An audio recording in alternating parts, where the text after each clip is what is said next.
Salut les chouks, je suis très contente de vous retrouver enfin après quelques semaines d'absence puisque effectivement j'ai été coupée d'internet pendant très longtemps et du coup ça a diminué la fréquence des vidéos mais normalement il ne devrait plus y avoir de soucis, je l'espère vraiment, et vous devriez retrouver une vidéo par semaine donc tous les mercredis. J'espère que cette fois-ci ça ne bougera plus.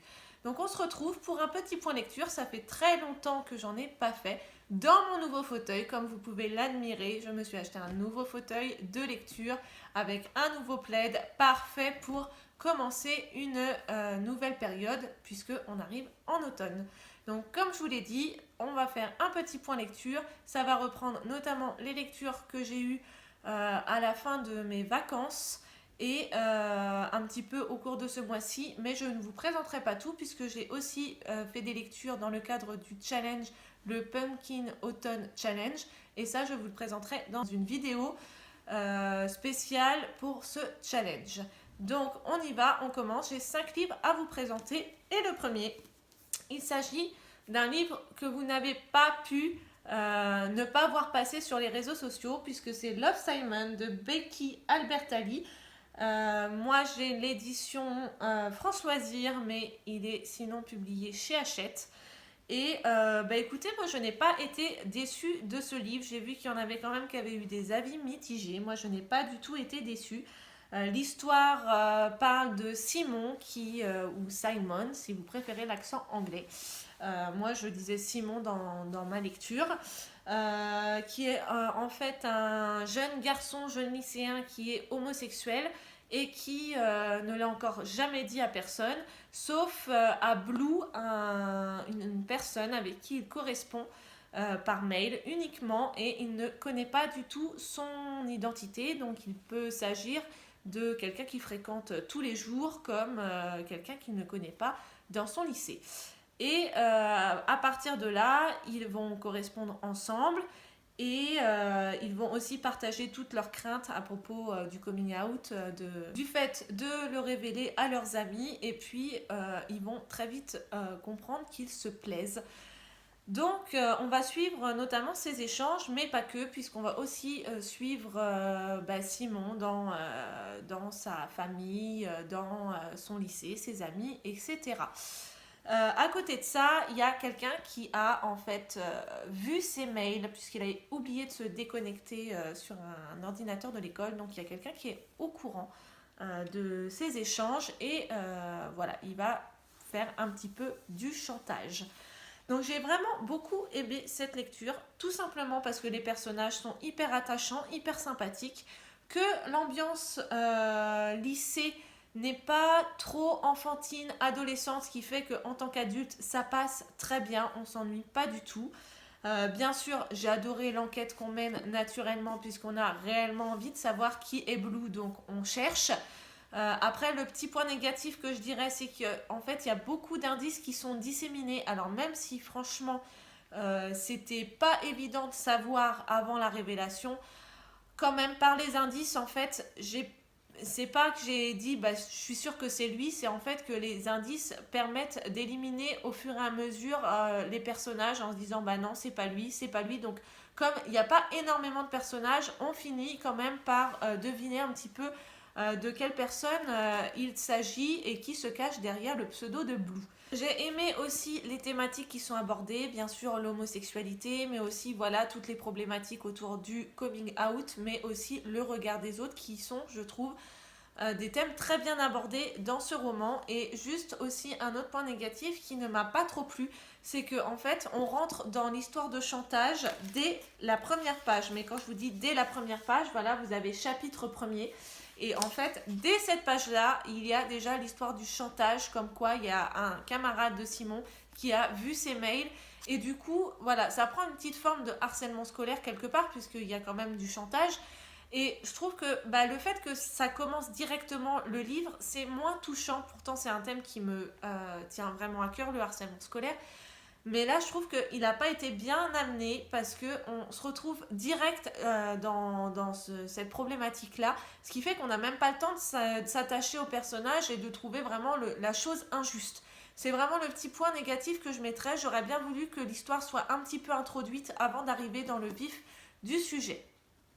Suite à cette lecture, j'ai tout naturellement choisi la suite, vraiment la suite entre guillemets de Love Simon, qui est Léa à contretemps, donc toujours de Becky Albertalli. Moi j'ai cette fois-ci les éditions Hachette et j'ai beaucoup moins aimé que le premier tome. C'est pas vraiment une suite, hein, parce qu'en fait, bien sûr ça spoil le premier, je suis d'accord, mais en fait cette fois-ci on va suivre, comme le titre l'indique, le personnage de Léa, qui est la meilleure amie de Simon.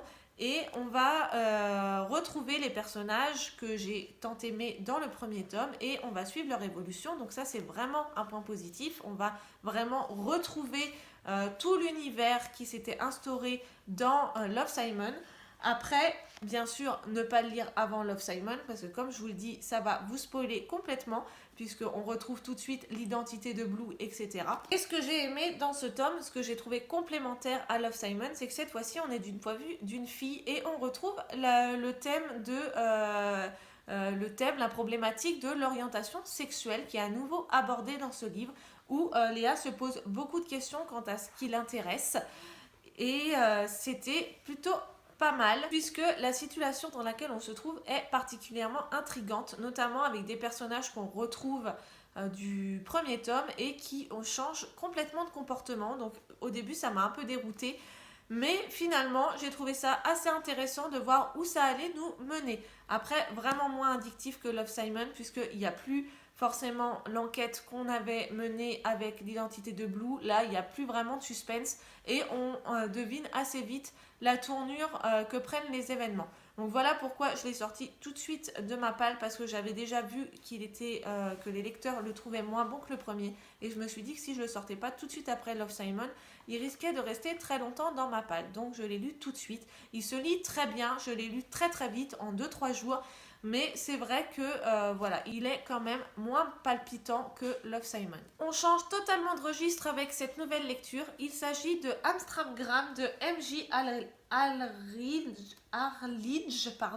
ou Arladge, je ne sais pas comment ça se prononce, aux éditions 10-18, qui est un thriller et qui met en scène un psychopathe qui en fait kidnappe 2 personnes en même temps et les séquestre dans un endroit où ils n'ont rien, aucune ressource, pas d'alimentation, pas d'eau, aucun confort, rien, si ce n'est qu'un pistolet et un téléphone portable sur lequel le psychopathe les joint pour leur proposer de soit tuer leur partenaire, soit se faire tuer. C'est un gros dilemme.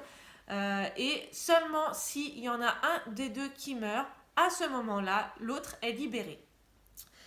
Et je peux vous dire qu'on ne peut pas rester insensible à une telle intrigue. Franchement, j'ai été entre dégoût et horreur. Je suis vraiment passée par toutes les émotions. Et dès qu'on faisait la rencontre entre 2 nouveaux personnages, je me suis dit, ça y est, eux aussi vont y avoir le droit. Et on passe vraiment dans leur tête. C'est vraiment un récit à plusieurs voix, puisqu'on suit l'équipe qui mène l'enquête. On suit le meurtrier. Et on suit le meurtrier, le psychopathe, et on suit les personnes en fait qui se retrouvent séquestrées, donc quant à leur choix, toutes les questions qu'elles se posent, tout ce qui se passe dans leur tête. Et franchement, c'est une lecture de dingue. En plus, elle est super rythmée parce qu'en fait, les chapitres sont extrêmement courts. Vous voyez, par exemple, je vous montre un exemple. Là, c'est le chapitre 20. Voilà, il fait à peine 3 pages et ça se passe comme ça pour tout le roman. Et on n'arrête pas de changer en fait de voix. Donc, je peux vous dire que ça rend la lecture hyper addictive. Après, c'est pas à mettre dans toutes les mains parce que voilà, il y a quand même, je trouve, des choses qui font un peu peur. Alors, peut-être que on va dire, c'est possible que je sois sensible parce que j'ai pas l'habitude, ça faisait très très longtemps que j'avais pas lu un thriller et du coup peut-être que j'ai visé un peu fort pour me remettre dedans, mais voilà, je pense que c'est quand même pour un public averti. Et à côté de ça, l'équipe policière, je l'ai juste adorée, c'est l'équipe d'Hélène Grace. J'ai adoré parce que tous les personnages sont super. Ils ont tous une personnalité un petit peu atypique, même l'enquêtrice principale, je peux vous dire qu'il y a des choses auxquelles je ne m'y attendais pas du tout. On suit aussi des histoires entre eux, aussi des histoires de leur vie quotidienne, mais sans que ce soit trop lourd dans le récit, sans que ça entache l'enquête, parce que moi, quand je lis un thriller, j'ai vraiment envie d'être en plein dans l'enquête et pas entravée par des histoires à côté. Et là, c'est vraiment ce que j'ai eu dans ce roman. C'est que vraiment, pour moi, c'était une dose parfaite. Il y avait... on était au cœur de l'enquête, on était aussi avec les personnages, on savait ce qu'ils vivaient et on suivait en même temps l'enquête policière avec leur vie, les à côté. Et franchement, c'était juste un combiné de bonheur. J'ai vraiment super adoré. Après, les petites choses qui m'ont un petit peu déplu, c'est qu'il y a des moments, j'arrivais sur quelque chose qu'ils avaient découvert et ça tombe un peu comme un cheveu sur la soupe. On se dit, bah, comment ça se fait qu'ils savent ça? J'ai pas compris. Et en fait, on le sait quelques pages plus tard. Donc, j'ai pas trop aimé ce raisonnement. J'aime bien, moi, quand c'est chronologique et savoir exactement quand ils découvrent et pourquoi. Et là, des moments, c'était inversé. Et c'est vrai que ça m'a un petit peu chamboulé. Et ce qui m'a vraiment déçu, et là, c'est vraiment pour ça que ça n'a pas été un coup de cœur, c'est que la fin, il se passe des choses de dingue. Pas seulement le fait qu'on coince le meurtrier comme enfin, le psychopathe dans n'importe quel thriller, c'est qu'il se passe des choses dans l'enceinte de la vie, l'enquête policière. Et la fin, voilà, une fois que le coupable est arrêté, voilà, ça se coupe comme ça. Enfin, c'est vraiment, c'est vraiment ce qui m'a déçu. Voilà, vous avez le chapitre 117. Là, on parle de l'arrestation. Et ça, c'est la fin, quoi. Enfin, franchement, ça m'a trop déçu parce qu'il y a eu des événements qui se sont passés et j'aurais voulu avoir quand même, voilà, une fin. Là, je trouve que c'est un petit peu brutal. Mais sinon, à part ça, ça m'a absolument pas déçu. Je suis très contente de l'avoir lu. J'en avais très envie. Et j'ai les autres tomes qui m'attendent dans ma palle. C'est une série en 4 tomes, je crois, pour l'instant. Et c'est pas vraiment une suite, c'est juste que l'équipe policière reste la même avec des nouvelles enquêtes. Donc vraiment, j'ai très envie de retrouver cette équipe et je lirai avec grand plaisir les suivants. J'ai lu par la suite un roman un peu plus léger pour me remettre de Amstramgram. C'est International Guy, le deuxième tome de New York, d'Audrey Carlan, publié chez Hugo Roman. Et je peux vous dire que ce tome-là, mais je l'ai vraiment adoré. Et c'est vraiment une surprise parce que, vous le savez, j'ai lu le premier tome en juillet et je n'avais pas été plus convaincue que ça. J'avais quand même envie de lire la suite. Mais voilà, c'était pas complètement à la hauteur de mes attentes par rapport à Calendar Girl. Et celui-ci m'a réconcilié totalement avec cette série et m'a convaincu qu'il fallait que je continue à lire cette saga. Je vais pas vous parler de l'histoire parce que ça risque de vous spoiler pour le premier tome si vous avez l'intention de la commencer. Tout ce que je peux vous dire, c'est que on retrouve Parker et ses deux autres compères dans une nouvelle mission, mais cette fois-ci, cette mission-là, elle est consacrée quasiment à 100% à Parker, et ce qui a fait du bien, puisque c'est quand même l'homme qu'on suit le plus parmi ce trio, et du coup, j'ai eu l'impression qu'on l'a beaucoup plus connu, qu'il était plus proche de nous, plus appréciable, il faisait beaucoup moins cliché que le premier tome, et ça, c'était vraiment super. La mission, je l'ai trouvé au top, vraiment à la hauteur de mes attentes. J'ai vraiment passé un très très bon moment. Le seul petit point négatif que je pourrais dire, c'est que j'aurais voulu un petit peu plus de détails quant à cette mission. C'est quand même un livre très court et justement, je trouve qu'il y a un petit peu trop de pages consacrées au sexe. Ça m'a un petit peu dérangée par rapport, j'aurais préféré que ces pages-là soient consacrées un peu plus à la mission, à des détails dans la mission, même si on en a quand même quelques-uns, je trouve que voilà, plutôt que d'avoir, je sais pas, je vais sûrement dire une bêtise, mais 30 pages de sexe sur un si petit livre, j'aurais préféré voilà, que ce soit un petit peu plus modéré au profit de la mission de Parker. Mais vraiment, j'ai vraiment beaucoup aimé. En plus, il y a plein de références artistiques et littéraires qui m'ont parlé, qui m'ont donné le sourire, qui m'ont fait plaisir. Donc vraiment, c'était super. Et à la fin, je vous raconte même pas, il y a un cliffhanger de ouf.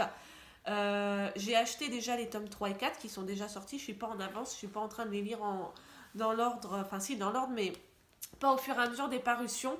Mais là, je pense que je vais vite me rattraper parce que J'ai juste eu envie de me jeter sur le suivant et je l'avais à la maison, mais je me suis dit non, j'aime pas lire d'un seul coup les suites, mais je pense qu'il ne va franchement pas rester longtemps dans ma palle. Donc si vous hésitez encore à démarrer cette saga, après peut-être que la suite va pas être terrible, mais en tout cas ce tome m'a convaincu, on verra pour les prochains. Et enfin, le dernier livre que j'ai lu, parce que je dis lu entre guillemets, parce qu'en fait je ne l'ai pas lu, mais je l'ai écouté avec l'application Audible, c'est Et si c'était vrai de Marc Lévy. Je l'ai aussi acheté en papier, tout simplement parce que j'adore ce livre. Pour moi, c'est un roman qui est vraiment sentimental pour moi, puisque en fait je l'ai lu quand j'étais adolescente. Et ça a vraiment une histoire dans mon passif de lectrice. C'est un des livres qui m'a remis à la lecture et que j'ai vraiment tellement adoré que j'ai voulu le redécouvrir des années après. Vous connaissez probablement l'histoire. C'est l'histoire de Lorraine qu'on va suivre, qui est une interne de médecine, qui travaille comme une dingue dans un hôpital, et un jour qu'elle a un jour de repos, elle décide d'aller se promener avec sa voiture qui est une Triumph, et elle va avoir un accident qui va la plonger dans le coma. Et suite à ça, en fait, sa mère va mettre son appartement en location et Arthur va emménager dans ce fameux appartement. À partir de là, il va rencontrer le fantôme de Lorraine qui, lui, est resté dans l'appartement et il est bien le seul à la voir. Donc va commencer une rencontre entre ces deux-là et voilà, va s'en suivre leur histoire. Et j'adore, qu'est-ce que j'adore cette histoire. Vraiment, pour moi, ça reste un coup de cœur. J'avais peur qu'en le réécoutant, on me dise bah finalement c'était pas si terrible. Et en fait, j'ai adoré. En plus, le livre est lu par Marc Lévy lui-même. Il a une voix sublime. Et comme c'est lui qui a écrit le livre, on a plus l'impression de vivre son histoire. Moi, j'ai vraiment adoré. C'est une magnifique histoire d'amour. Même s'il y a une part de fantastique, tout nous paraît réel. Et le rythme est soutenu. Il se passe sans arrêt quelque chose. Le livre est relativement court. Et franchement, ça a été un bonheur. Ça a été un bonheur de le redécouvrir en l'écoutant. Donc si vous n'avez pas encore lu ce roman, mais foncez. Pour moi, c'est vraiment un de mes préférés de cet auteur. C'est vraiment une valeur sûre. Je suis en train d'écouter justement ensuite Vous revoir, mais enfin, je trouve que quand même la suite a moins de charme. Celui-là, c'est vraiment le meilleur. Je vous le conseille fortement. Voilà mes chouks, c'est la fin de ce petit point lecture. J'espère que cela vous aura plu. N'hésitez pas à me dire si des livres vous font envie ou si vous les avez déjà lus. Mettez-moi un petit commentaire, j'adore vous lire, j'adore partager avec vous. C'est l'essence même de cette chaîne. Donc n'hésitez pas à me laisser un petit mot. On se retrouve très vite. La prochaine vidéo sera un book haul. Donc on se retrouve mercredi prochain pour une nouvelle vidéo. Je vous embrasse, prenez soin de vous. À très vite. Ciao!